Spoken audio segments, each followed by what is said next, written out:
xaruntan waxay ka mid tahay meelaha ugu caansan dunida waana goobta laga soo saaro dhalinyarada naadiga kubadda cagta Barcelona. La Masia oo u dhiganta beerta waxay ku dhowdahay garoonka Camp Nou waxaana ku jira in ka badan 500 oo dhalinyaro ah oo wax ka barta akademiyadaasi kuwaas oo si joogto ah tababar ugu sameeya halka si birito ay u noqdaan jiil anfici kara naadiga kubadda cagta Barcelona. La Masia ayaa uga duwanaatay akademiyooyinka kale inay soo saartay Jiilkii Dahabiga oo dubdhaxaad u ahaa horumarka ballaaran ay ku tiigsatay naadiga kubadda cagta Barcelona. waxaanay soo saartay qaar ka mid ah xidigihii ugu qaalisanaa ee dunida soo maray gaar ahaan kooxda kubadda cagta Barcelona. muuqaalkan waxaanu ku eegi doonaa 10kii xidig ee ugu qaalisanaa ee soo saartay akademiyadaasi La Masia. inta aanan bilaabin muuqaalkan waxaan ka codsanaynaa inaad subscribe saartid isla markaana like aad nagu dhiirigelisid. aad baad ugu mahadsan tahay daawashada muuqaalkan. Sergio Busquets askariga majhuulka wuxuu ka mid yahay raggii ugu fiicnaa ee soo saartay akademiyada La Masia isagoo markii ugu biiray kadibna waqtigii Pep Guardiola uu leelinayay kooxda kubadda cagta Barcelona u soo dalaacay qaybta koowaad ama kooxda koowaad waxaana uu soo bandhigay qaab ciyaareed aad iyo aad u fiicnaa oo cajiib ah taasoo keentay inuu noqdo mid ka mid ah ragga ugu muhiimsan kooxda kubadda cagta Barcelona iyo xulka qaranka wadanka Spain. kooxdu wuxuu kula guuleystay koob badan waxaana ugu muhiimsanaa 6 koob oo la qaaday sanadii 2009 taasoo kooxda Blaugrana uu kula guuleystay iyo koobkii adduunka sanadkii 2010. waxaa xusid mudan in Carlos Busquets oo aabaha dhalay Sergio inuu ka baxay akademiyada La Masia. Cesc Fabregas wuxuu ku biiray akademiyada La Masia sanadkii 1997 isagoo waqtigaasi jiray kaliya 10 sano. wuxuu doonay inuu aado xagga horyaalka Ingiriiska isagoo ku biiray kooxda kubadda cagta Gunners Arsenal kadib markii awoodiisa uu ku soo bandhigay isla markaana xulka Spain uu kula guuleystay koobkii qaramada Yurub ayaa dib ugu soo laabtay gurigiisa Camp Nou sanadii 2011. inkastoo koobab kala duwan oo kooxda kula guuleystay 3 ciyaareed kaliya ayuu ku qaatay Camp Nou wuxuuna dib ugu laabtay mar kale horyaalka Ingiriiska markana wuxuu albaabka ka galay Stamford Bridge oo ku ciyaarto naadiga kubadda cagta Chelsea sanadkii 2014. Gail Maumor waa maamulaha xiriirka hay'adaha ee kooxda kubadda cagta Barcelona waxa uu ahaa mid ka mid ah kuwii ugu weynaa ee ka soo baxay akademiyada La Masia isagoo La Masia ku biiray sanadii 1980 kooxda koowaad ayuu u soo dalaacay sanadii 1988 waqtigaasna waxa uu lafdhabar u noqday shaxdii qaaliga ahayd uu maamulayay tababare Johan Cruyff. kooxduna wuxuu kula guuleystay koobab kala duwan. Gerard Piqué waa laacib kale oo ay soo saartay beerta dahabiga ee La Masia. bandhigiisa bilowgiisii wuxuu ka soo muuqday wadankaasi Ingiriiska gaar ahaan kooxda kubadda cagta Manchester United 4 sano oo ku qaatay halka kadib ayuu ku laabtay gegadiisa Camp Nou isagoo sanadii 2008 waqtiga wixii ka dambeeyay halka ka howlgalayay wuxuuna ka mid noqday mid ka mid ah xidigaha lafdhabarta waa kooxda Blaugrana iyadoona ilaa haatan uu kooxdaasi u la joogo.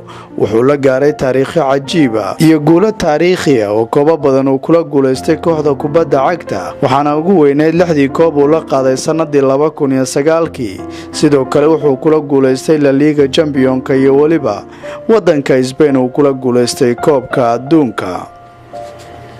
sidoo kale Piqué wuxuu ka mid yahay xidigaha sida weyn ay u jecel yihiin dadka reer Catalonia sababo ku aadan mowqifkiisa uu aad ugu difaaco xuquuqda go'aansashada ee Catalonia.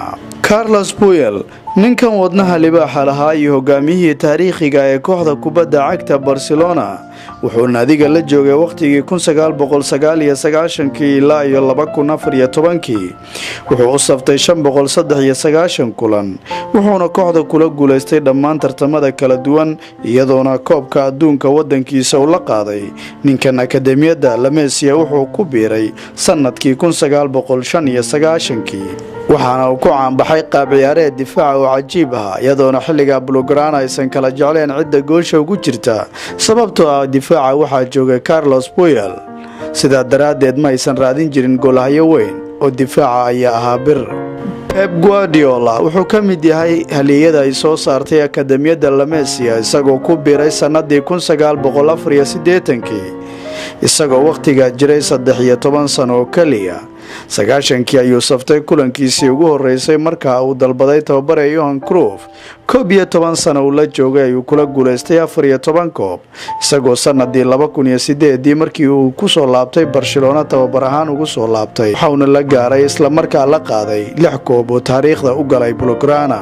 Alberto Lever wuxuu ka mid ahaa raggii ay soo saartay akademiyada La Masia waxaana waqtigii Johan Cruyff lagu xasuustaa inuu ka mid ahaa raggii wacdarada u dhigay taariikhdoodana baal dahaba ku qoray. Sanadkii 1983 ayuu ku soo biiray akademiyadaasi.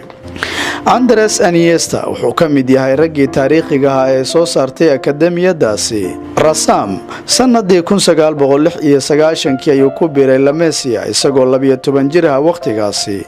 Ninkan tan iyo bilowgiisii waqti fiican ayuu la qaatay kooxda Blaugrana sidoo kale wuxuu kula guuleystay dhammaan tartamada ka tagin inuu Spain lugtiisa ugu hadiyay koobkii dunida 2010 kadib goolkii taariikhiga uu ka dhaliyay Holland koobkii adduunka ee Koonfur Afrika ka dhacay. Xilli ciyaareedkii tagay ayaa si qurux badan loogu sagootiyay gagada Camp Nou. Xavi Hernandez lafdhabartii iyo dhagaxdhigii asaasiga u ahaa Barcelona iyo guulihii weynaa ku tallaabsatay iyo waliba falsafadii tiki-taka ilaa hadda ma jirto cid buuxisay booskiisa wuxuuna ka mid ahaa raggii ugu fiicnaa taariikhda qadka dhexe ka ciyaaray.